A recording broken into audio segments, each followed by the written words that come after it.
Merhabalar arkadaşlar. Kimle yola çıktım? Canım dostum Şule ile yola çıktık. Ne zaman yola çıkmaya karar verdim? Yaklaşık 6-7 saat, yok 6-7 değil, kaç? 10 saat öncesinde. Dün akşam sevgili arkadaşım dedi ki Nihat, ben Antalya'ya gidiyorum. Ben de ondan sonra dedi ki gelir misin dedi. Biz de İstanbul'da kaç zamandır görüşemiyoruz. En iyi görüşme fırsatı ne olur diye düşündük. Dedi ki 8-9 saatlik Antalya yolculuğunda uzun sohbetimizi ederiz falan dedik. Ve kendimizi şu anda yolda bulduk efendim. Şu anda Antalya'ya doğru yola gidiyoruz. Şule'cim Antalya'ya yerleşiyor kısa bir süreliğine. Bir yerleştireyim, bir bakayım evini, barkını, komşuları nasıldır falan. O sırada birazcık tatil, birazcık çalışma, hepsini bir araya sokup bir anı oluşturmak istiyoruz. Görüşmek üzere.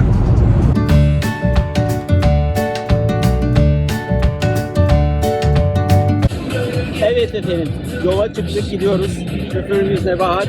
Arkadaşlar, Şule ile biz bir araya geldiğimiz zaman uzun konuşuyoruz. Saatlerce konuşuyoruz. O kadar farklı konulardan konuşuyoruz ki konuşmalarımızın çoğunun sonunda kendimize bir işletme alanı, bir şirket kurma faaliyet alanı seçiyoruz. Ve böyle bir alanda işe mi girsek diyoruz. Sonra o akşam sarılıyoruz ve o günü kapatıyoruz. Şirket de kurulmuyor. Hiçbir şey olmuyor yani. Ne kadar. Ama hep şey diyoruz.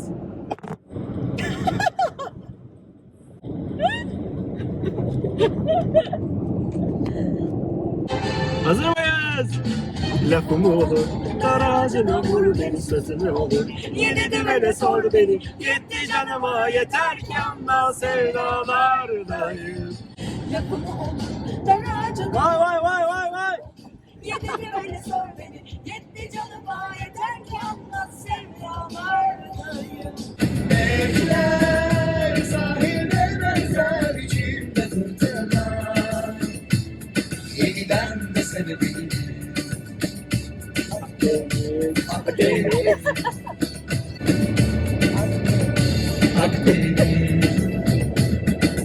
Dereden tepeden gel, kıyıdan köşeden gel. Yatağını yorganını çeyizini bohçanı yüreğini topla gel. Bravo.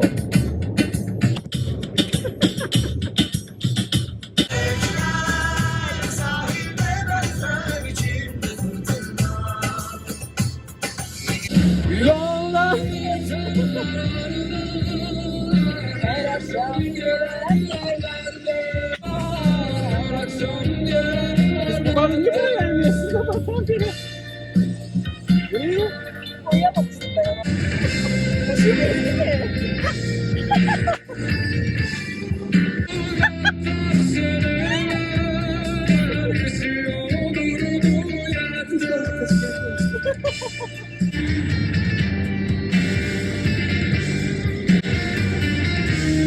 Kilometre. Efendim, aklımda bir süredir olan bir konsepti Şule ile beraber Antalya yolunda başlatıyorum. Bir şey diyeceğim, bu benim O da- de fikrim sayılabilir. Evet, Beraber. bu fikri beraber düşünmüştük. O da şu. Yani aslında her zaman biz Şule ile bir araya geldiğimiz zaman söylemiş olduğumuz gibi çok farklı havadan sudan konuşuyoruz. Kendi az zamanda yani Şule ile bir araya geliyorum. Benzer konularda olabiliyor. Aynı yaştaki diğer arkadaşlar geliyorum. Benzer konular oluyor. Dolayısıyla aslında burada şunu fark ettik ki 30'lu yaşlarda olmuş olmanın getirmiş olduğu bazı sorular var. 20'lerde belki başka gündemler var. Belki 40'larda başka gündemler var. Dolayısıyla Şule ile konuşurken ilk kere bunu kaydedelim ve sohbet edelim. Şimdi konu başlığımız, gündemimiz şu aslında. Evet, bizler kimliklerimize göre 30 yaşına gelmiş bulunmaktayız. 30'larımızdayız. Biraz geçtim. Ve o kısım biraz geçmiş de olabiliriz. Ve buradaki şey şu, 30'larımızda neler yapmak istiyoruz ama neler yapmak zorunda hissediyoruz. Bazı şeyler var ki gerçekten yapmak istiyoruz içimizden. Ama bazı şeyler de böyle 30'uma geldim artık yapmam lazım dediğimiz şeyler var. Şimdi burada sözü Şule'ye vermek istiyorum. Şule, 30'undasın. Neler yapmak istiyorsun ama neler yapmak zorundasın gibi bir hissiyat da var arka tarafta. Heyecanlandım. Heyecanlandım. Kamera alışkın değil arkadaşlar. Biliyorsunuz ben bir yıldır İlk YouTube defa kamera gördü. Bir de araba kullanıyor. Arkadaşlar bu arada dikkatli araba kullanmanıza dair şurada bir kamu spotu oluşturalım. Şuraya yoluna bakarak konuşsa. Ama böyle olunca olmadı. Ben yapamadım. Böyle konuşuyorduk. Neler var şu an 30 yaşında sana getirmiş olduğu 30 ya, yaşının 30'una bana geldim. getirmiş olduğu bir evlilik baskısı. Evlilik baskısı. Evlenmek istiyor muyum? Evet. Evet. Evlenmek istemiyorum, evet. Ama Ama başka şeyler de yapmak istiyorum. ne mesela? Mesela işimi geliştirmek istiyorum. Yeni bir girişim yapmak istiyorum. Bir başarı elde etmek istiyorum. Evet. Ama bunları yaparsam acaba evliliğe geç mi kalırım diye de düşünüyorum. Nasıl olacak? İşte bu işin içerisinden. Evlilik gerekiyor mu onu da bilmiyorum. Evet. Beni daha mutlu edecek bir şeyse. Senin kalbine en çok hangisi attırıyor mesela şu anda? Yani sevdiğim biri çıkarsa sevdiğim biri attırır. Olmadığı için şu an yani hedefime koyduğum zaman iş beni heyecanlandırıyor. Ama hedefim, iyi bir hedefim olması lazım yani. Bu da yok. Anladım. Var da işte 30'una İşle ilgili peki tam olarak ne var aklında? Nasıl bir şey yapmak istiyorsun? Yani 30'lara geldin. Kaç yıldır çalışıyorsun? 8. 8 yılda çalışıyorsun. Ve artık yani bir uzmanlığın olduğunu düşünüyorsun bence. Ben düşünüyorum senin için. Bayağı güzel bir uzmanlık. Arkadaşlar burada hemen hashtag evimizin iç mimarı. Kendisi böyle pıtırcık gözükebilir ama yaptığı işler çok çıtırcık. Mimar Selim'in ekibinden arkadaşlar kendisi. O bütün muhteşem göz karartan tasarımların bir şaka yapıyorum. Ama kendisi gerçekten Bodrum'da, Dubai'de, Antalya'da bütün her yerde böyle 5 yıldızlı otelleri İstanbul imzasını atmış. Restoranlar, oteller gerçek, bunlar gerçek. Bir zamanlar atmış olduğumuz kafemizin firma de eşliğinde tasarımcısıdır. Tabii ki ama olsun, imzasını sen atıyorsun. Dolayısıyla aslında çok ciddi bir uzmanlığın var. Ve o anlamda işini gelişmek için kendi işini kurabilirsin. Başka işler alabilirsin ya da bilmiyorum o tarafı var. Ama işte toplum baskısı dedin gerçekten. Burada bence kadın erkek Ya arasında sanki fark var. böyle bence. evlenmek lazımmış gibi bir şey var. Acaba sana sorulmadı takdir sen kendi kendine diyor musun? Acaba biri olsun hayatım var. Hani Ya o evliliğin insan gibi. ihtiyaçlarla alakalı. Bazen böyle yani diyorum hayatımda biri olsa diyorum. Bazen gerçekten yalnız hoşuma gidiyor yani. Ama hayat, İstemiyorum bazen. Yani vaktim, bir şeye vaktim ayırmak istemiyorum. Vaktim de bir olmuyor. de bence Bir de boş kalmıyor. hayatında biri olsun istemeyle evlenmek, yani bunun ikisi de başka şeyler. Evlilik Ben başka bir hayatımda sorun. birini evleneceksem istiyorum. Evlenmeyeceksem istemiyorum. Yani tamam da böyle bir tanımak, böyle bir süreçte bir şey ne derler hani hayatına Bunu bir evlilik niyetiyle tanımak istiyorum. Peki evlilik sana ne gibi bir şey oluşturuyor? Evlenmek. Mesela evli bir şule düşündüğün zaman ne canlanıyor gözünde? Zor. Keseriz burayı çok. Seni paylaş. Yani evli bir şuleyle şu anki şule arasında ne farklar olabilir sence? Nasıl bir hissiyat sende? Sanki bendeki hissiyat kısıtlanmış bir şey. Kısıtlanma. Başka? Bu kısıtlanmayı istiyor yani. İşte hayatımdaki insanı mı al? Başka bir kendi hayat Artısı düzenini, olarak yani. kendi hayat düzenini oluşturmak. İşte erkeklerin kadın kadar sorgulamıyorlar yani bir şekilde. İki tarafı sorgulanma noktaları başka olabilir bence. Aynen yani ama işte kadınları daha fazla şey yapıyorlar Yani kadınlar evde kaldığın- ciddiye almıyorlar yani. Hani sen evlenmeyince sen büyümemiş oluyorsun. Ne kadar kariyerin iyi olursa olsun bir de. Öyle bir şey. Aynen öyle. Bilmemek olabilir ama hani şey çok var. Çok başarılı, ben bunu duyuyorum çünkü kendi zaman çevremden. Kesinlikle katılmıyorum. Çok harika bir kariyer, yani o kadar kariyer yapsan olacak. Bir evlenemedi, bir evlenmedi, bir yuvası olmadı gibi bir durum oluyor. Ya sanki bu başarı bir şeyiymiş. Evet, başarı hikayesini sanki insanın çok elinde olan bir şeymiş gibi insanlar şey yapıyor da bu tamamen denk gelmek ve hayatla alakalı. Ya doğru zaman ve doğru kişi de çok önemli gerçekten. Yoksa evlenmek sen abdül evlenirsin. Evlenmek dediğim şey bana göre böyle yani ama orada gerçekten aslında dedin ya bir yandan kendi işimi büyütmek istiyorum falan filan bir yandan evlenmek istiyorum. Aslında bunların ikisi birbirini tamamlayan şekilde olması lazım. Onu o kişiyi bulduğun zaman harika. Hem o hayattaki kişi işte ne bileyim hayatını paylaşan insana elde etmiş oluyorsun bence. Hem de seni bu anlamda destekliyor, işinde büyütmene katkı sunuyor. Olumlu olumsuz düştüğün kalktığın zamanlarda. Burada bunları 10 yıldır evli bir insan olarak konuşmuyorum. Ben de evlenmedim ama bence öyle yani. Olay o bence. Hani evlenirken kısıtlanmak dedin ya. İşte kısıtlandım. Ama işte böyle seçince de seçici oluyorsun yani. Bir şekilde bir yerlerde bir şeyler olmuyor yani. Ya Böyle hisler falan. sorumluluk bence tabii. Evlendiğin zamanki yaklaşımı tabii ki şu anki yaklaşımın aynı olmayacaktır. Bir şey yaparken, yapacakken ister istemez hayatındaki kişiyi de düşünmek zorundasın. İş kuracaksın. O onu nasıl etkiliyor gibi bakman lazım aslında ama Bu arada özgürlüğün kısıtlanması diyorum ama benim nokta hani evlilik özgürlük de getiriyor bir yandan. Bak.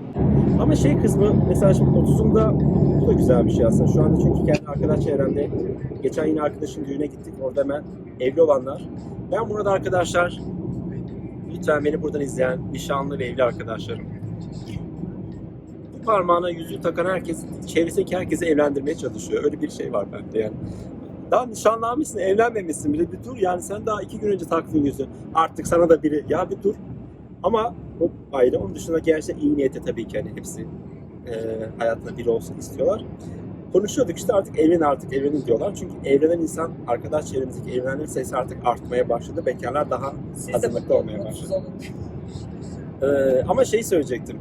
Bakayım buraya ben niye geldim? Nereden geldim? Buradan şey aslında hani benzer yaş gruplarında evliliğe dair konuşuyoruz çünkü arkadaşlar kendi çevremizde. İşte Şuriye'de şu an konuşuyoruz. Onun için erkeklerin bakış açısı, mesela sen diyorsun ya işte çevrenin olan baskısı ya da işte çevreden duyduğum şey. Sana gelen mesajlar ve erkeklere gelen, kadın ve erkeğe gelen gerçekten mesajlar farklı oluyor. Beklenti farklı oluyor ve bunların erkek ve kadın üzerindeki hissiyatları da farklı oluyor. Demek istediğimi anlatabildim mi? Yani mesela atıyorum erkekte daha farklı, ailenin beklentisi de daha farklı olabilir erkekten. Çevrenin erkeğe, erkekliğe ya da işte koca olmaya yüklediği anlam başka olabilir. İş hayatında evli bir kadın, evli bir erkek ya da bekar bir kadın, bekar bir erkek belli bir yaşın üzerinde bakış açısı daha farklı olabiliyor vesaire vesaire. Bu belki zaman zaman maaşa bile yansıyabiliyor yani gerçekten. Bekar bir erkek, 35 yaşındaki bekar erkekle evli bir 35 yaşındaki erkek, çocuğu olan bir erkek ya da kadın yine aynı şekilde. Bu aslında farklı olabiliyor ama mesela ben bir kadın açısından bunu çok düşünemem. Senin kadar düşünemem yani bir kadın. 30 yaşında bekar bir kadın olarak nasıl hissiyatlar uyandırıyor bende onu ben çok düşünemiyorum. Çünkü içinde senden Yani bunları şöyle seçenek duymak azalıyor. güzel oluyor. Seçenek azalıyor. Yani kadın için seçenek azalıyor yani. Ama kriter artıyor belki. Kriter artıyor, seçenek azalıyor. O yüzden yani kriter yani yaş olarak da şey oluyorsun yani. Sonuçta erkekler belli bir noktada kendinden daha ufak. Evet o da var. Şey hani tam tersi daha çok tercih ediyorlar kendinden küçük. Kadın kendinden küçük bir erkek çok fazla tercih etmez aşık olmadığı sürece yani. Doğru. O yüzden kriterler de artınca işte büyük yaşta kriterlerde bekar insan bulmak zorlaşıyor. Yani 30 yaşın o gibi bir sıkıntısı var. Yani aslında o stres. Şimdi mesela senin hayatına ya tedirgin olmanla benim şey olmam ya tedirgin olmuyoruz da senin aslında seçeneklerin artıyor ama benim seçeneklerim azalıyor zaman geçtikçe. Mesela bak dur ben mesela Fark bunu o düşünmedim yani, bir kadın anladın açısından. mı? Doğru. Mesela erkek olduğu zaman arkadaşlarla konuşacak bir şey diyoruz. Abi 35'e kadar 40'a kadar yolu var ya gibi olabiliyor. Çünkü 40 yaşında bir erkek yani 30 yaşında bir kadın evlenebiliyor rahat bir şekilde. Kadın da buna okey olabiliyor ama 40 yaşındaki bir kadın 30 yaşındaki bir erkekle evlenme ihtimali birazcık daha zorlaşabiliyor. Genellemeden bahsediyorum. Ya da yine toplum bakış açısı. 30 yaşındaki bir kadının ailesinin 40 yaşındaki bir erkekle evlenmeye baktığı yaklaşımla tam tersi olduğu zaman aile de mesela Yani bakış açısı ama yine de zor olabiliyor yani şey açısından. yani genelde tercih olarak kadınlar her zaman kendinden büyük tercih ediyor yani bir şekilde. Hani küçükse de ya da aynı yaş ya da 1-2 yaş. Ama 5-10 yaş insanları biraz daha şey yapıyor. Fark açıyor yani. Düşünce tarzı olarak. Bazen gerçekten şeyde var. İnsanlar hissettirmiyor. Arıyorsun o an olmuyor. Bazen aramadığın anda pat diye çıkabiliyor. Yani birazcık bu da bir gerçek. Yani bu senin o yöndeki algını açmış oluyor. Dolayısıyla aslında sen sürekli kimle evlensen diye bakamıyorsun tabii ki ama algın açık olduğu için denk geldiği zaman da Açıkçası olabiliyor. insanlarda şey var işte sen bulamadın. Bulamamakla ne alakası var ya? Nasıl yani bulamadın? Yani hani insan sanki başı hani işte sen de bir tane beni bulamadın.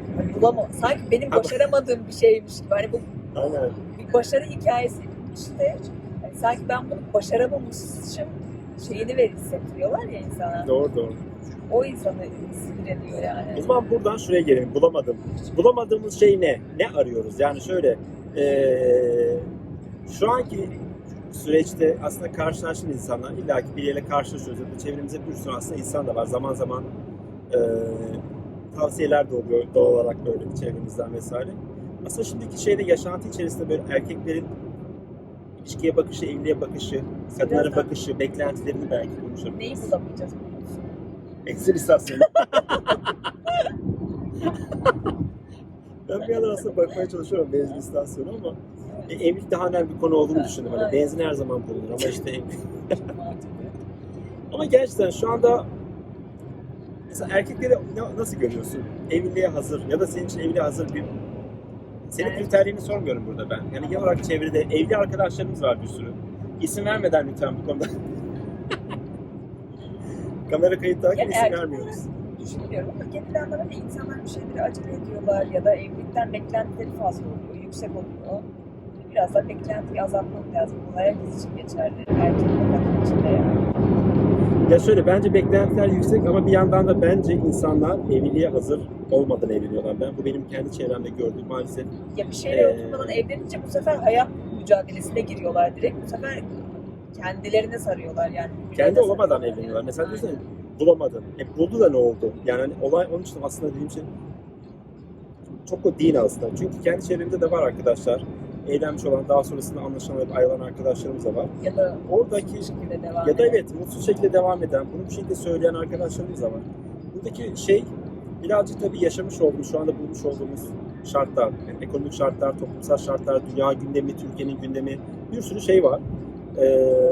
Onlar da ekstra bir ne derler, baskı unsuru olabiliyor ya da zorluk unsuru olabiliyor. Sorumluluklar çok arttı. Dolayısıyla bunlar evliliğe farklı alanda bence zarar verebiliyorlar. Bunun özeti ne biliyor musun? Evet.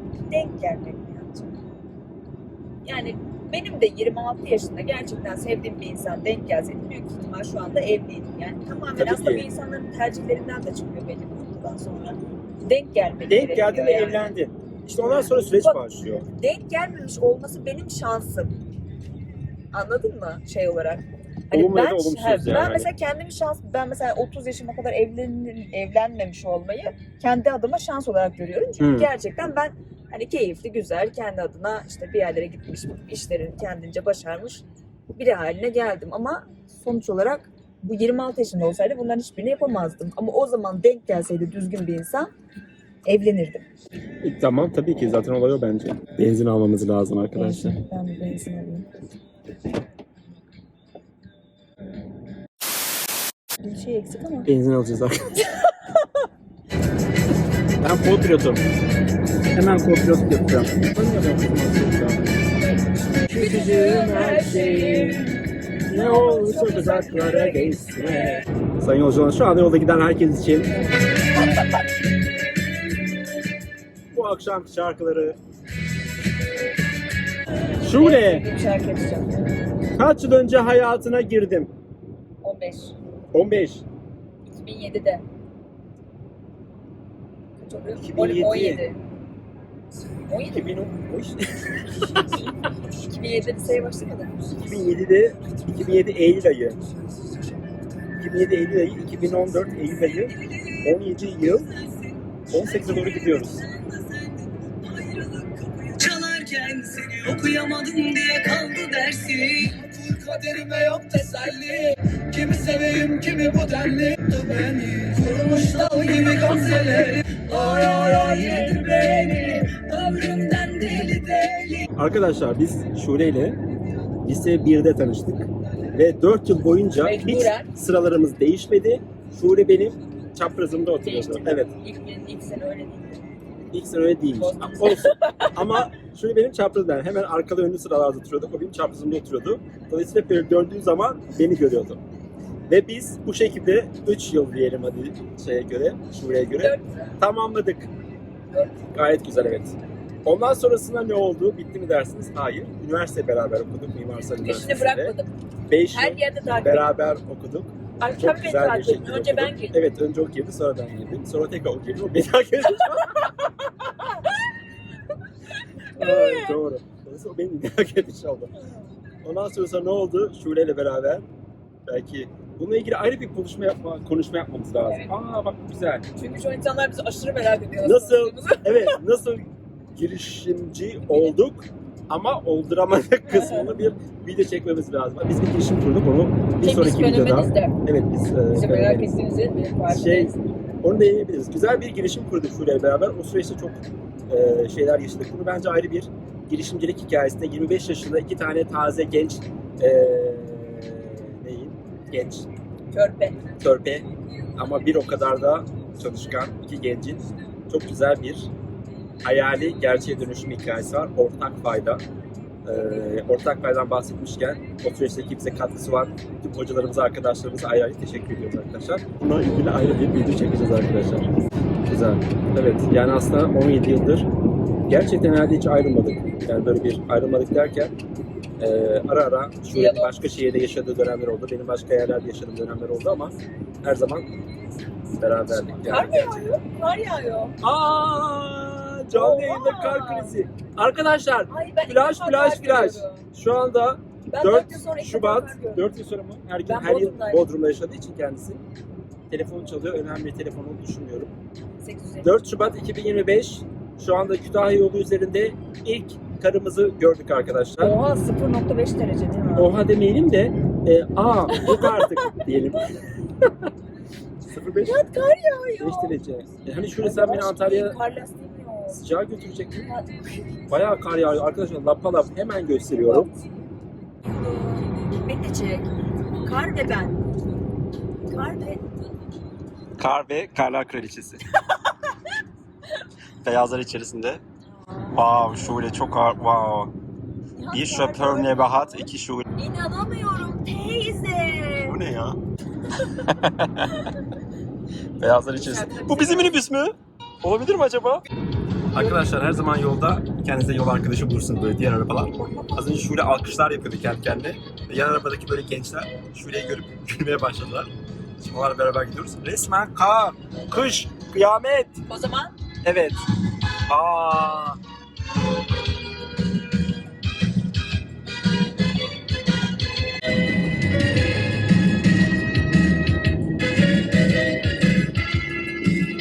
Dağlar düşer, düşer düşer ağlarım. bir kuru dalla çiçeklenene. Bu şarkıların hiçbirini ben içine koyamayacağım. Telif koyuyor çünkü şarkılara. Ayrılıklar vurur beni, İçim yanıyor yar yar yaram pek değil.